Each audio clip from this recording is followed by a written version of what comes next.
अस्सलाम वालेकुम स्टूडेंट्स। हमारा जो नेक्स्ट ग्रामर का जो टॉपिक है वो है WH फैमिली वर्ड्स। हम इन्हें WH फैमिली वर्ड्स क्यों कहते हैं? क्योंकि यहाँ पर जितने हमारे पास ये वर्ड्स हैं इनमें WH आ रहा होता है, जिसकी वजह से हम इन्हें WH फैमिली वर्ड्स कहते हैं। ये ज़्यादातर क्वेश्चन जो पूछने के लिए इस्तेमाल होते हैं और इन्हें मज़ीद हम इंग्लिश में इंट्रोगेटिव प्रोनाउंस भी कह सकते हैं। यानी जब भी आपने किसी से कोई क्वेश्चन पूछना है या किसी से कोई सवाल करना है तो आपको इन सारे वर्ड्स की ज़रूरत होगी। इनके बगैर आप यानी किसी से कोई क्वेश्चन नहीं पूछ सकते, किसी से सवाल नहीं कर सकते। तो यहाँ पर आज इस टॉपिक में आपके पास 10 वर्ड्स हैं जिनके बारे में मैं आपको बताने जा रहा हूँ कि ये आपने इस्तेमाल कैसे करने हैं। सबसे पहले जो लफ्ज़ हमारे पास व्हाट, ये किसके मानों में इस्तेमाल होता है, क्या के मानों में इस्तेमाल होता है। यहाँ पर इसकी एग्जांपल मैंने दी हुई है।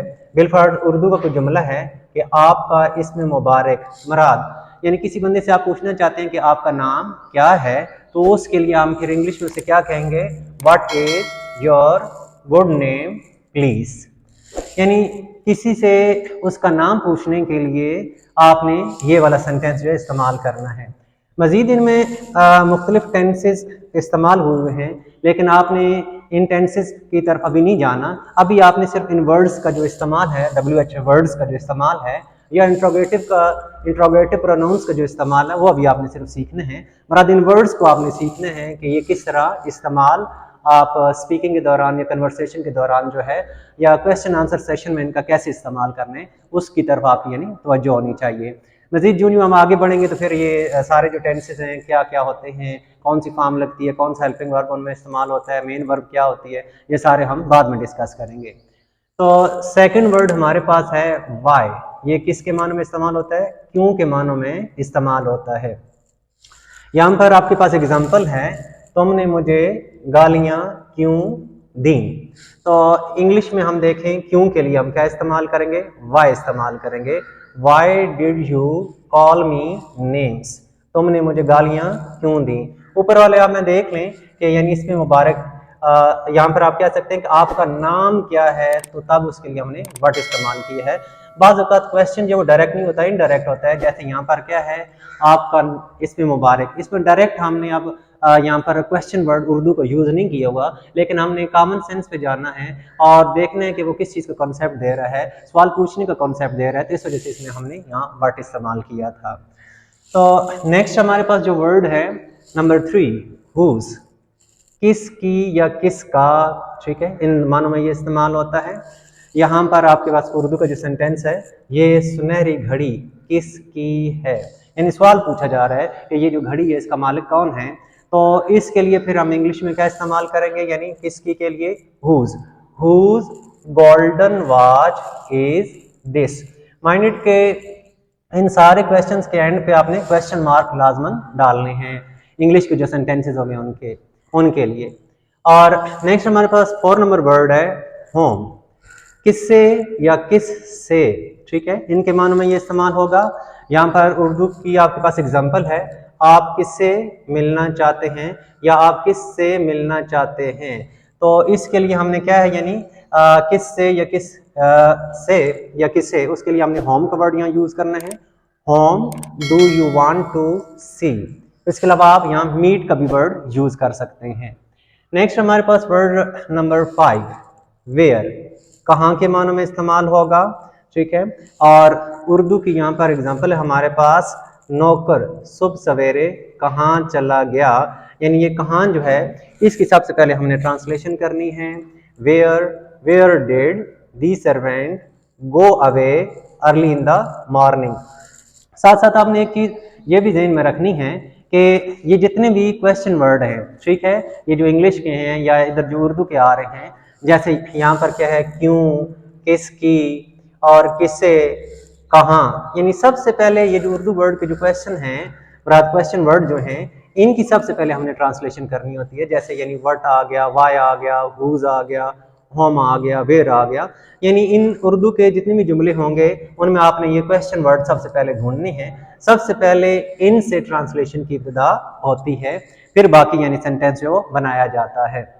तो नेक्स्ट हमारे पास नंबर 6 पे है हु, यानी कौन के मानों में इस्तेमाल होता है, किसने के मानों में भी ये इस्तेमाल हो सकता है। और इधर आपके पास एग्जांपल है, दरवाजा किसने खटखटाया, ठीक है, यानी सवाल पूछा जा रहा है। अब देख लें इसमें क्वेश्चन वर्ड क्या है, किस। तो सबसे पहले आपने इसकी ट्रांसलेशन करनी है ये वाली, ठीक है। मुराद कौन के मानों में भी इस्तेमाल होता है और जो है यानी कौन के मानों में और किसने के मानों में इस्तेमाल होता है। जैसे यहाँ पर क्या है, किसने, तो यहाँ पर आप देख लें कि क्या है, who knocked at the door, ये दरवाजा किसने खटखटाया या दरवाजे पर किसने दस्तक दी। तो नेक्स्ट हमारे पास जो 7 नंबर वर्ड है हाउ, कैसे, ठीक है।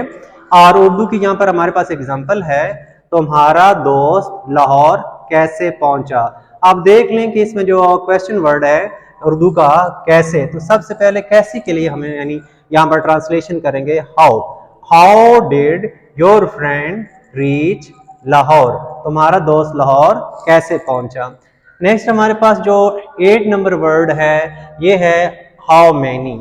इसके बहुत सारे मीनिंग हो सकते हैं, कितने, कितना, कितनी, और ये किसके लिए इस्तेमाल होता है, तादाद के लिए इस्तेमाल होता है। अब तादाद क्या है, all those things which can be counted just like 1 2 3, यानी वो चीजें जो आप 1 2 3 के मानों में गिन सकते हैं उन्हें हम क्या कहते हैं, हाउ मैनी। तो उनके लिए यानी तादाद के लिए आपने ये वर्ड यूज करना है। तो यहाँ पर हमारे पास एग्जाम्पल है, आपके कितने भाई हैं, पूछा जा रहा है गिनती की सूरत में कि बहन भाइयों की तादाद कितनी है। तो कितने के लिए हम क्या इस्तेमाल करेंगे, how many brothers have you, मुराद आपके कितने भाई हैं। नेक्स्ट हमारे पास 9 नंबर वर्ड है हाउ मच। इसके भी मानी क्या बनेंगे, कितना, कितनी, कितने, और ये सारे किसके लिए इस्तेमाल होते हैं, मिकदार के लिए। all those things which cannot be counted just like 1 2 3, ठीक है, उनके लिए हमने क्या इस्तेमाल करना है, हाउ मच, यानी मिकदार के लिए। तो यहाँ पर हमारे पास है जो स्टेटमेंट है या एग्जाम्पल है उर्दू की, आपने इस किताब के लिए क्या अदा किया। मुराद पूछा जा रहा है कि इस किताब की जो आपने कीमत है वो क्या अदा की है। तो इस मानो में ये जरूरी नहीं है कि वो वर्ड्स अंदर ही लिखे हुए हों कि कीमत क्या है या क्या नहीं है। तो आपने गैस वर्क से काम लेना है और कॉन्सेप्ट पे जाना है, आपने इस किताब के लिए क्या अदा किया। हाउ मच डिड यू पे फॉर दिस बुक, यानी उस किताब की बजाय जो है हम पूछ रहे हैं क्या अदा किया, लेकिन पस से पर्दा यही हम पूछ रहे हैं कि उसकी कीमत क्या है या क्या थी।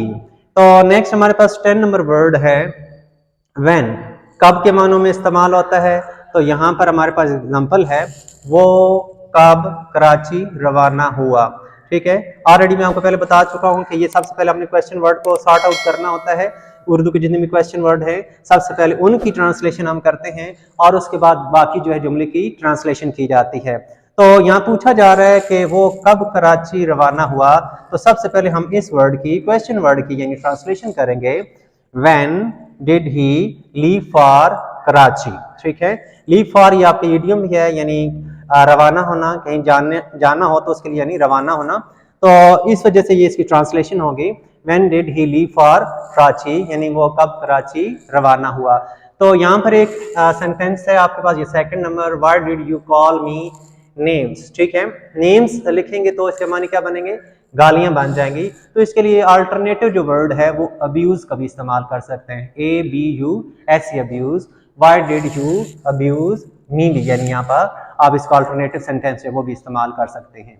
तो जो हम आगे बढ़ेंगे तो ये ग्रामर की चीज़ें आगे चलती रहेंगी, आप इन्हें साथ साथ जो है रिवाइज करते रहिएगा ताकि ये पिछली जो चीज़ें हैं वो अगले टॉपिक के साथ इंटरलिंक्ड होती है, ये कनेक्टेड होती हैं, ताकि जितना पिछला आपका बैकग्राउंड नॉलेज स्ट्रांग होगा आगे आपको इतना बढ़ना आसान हो जाएगा। Thank you.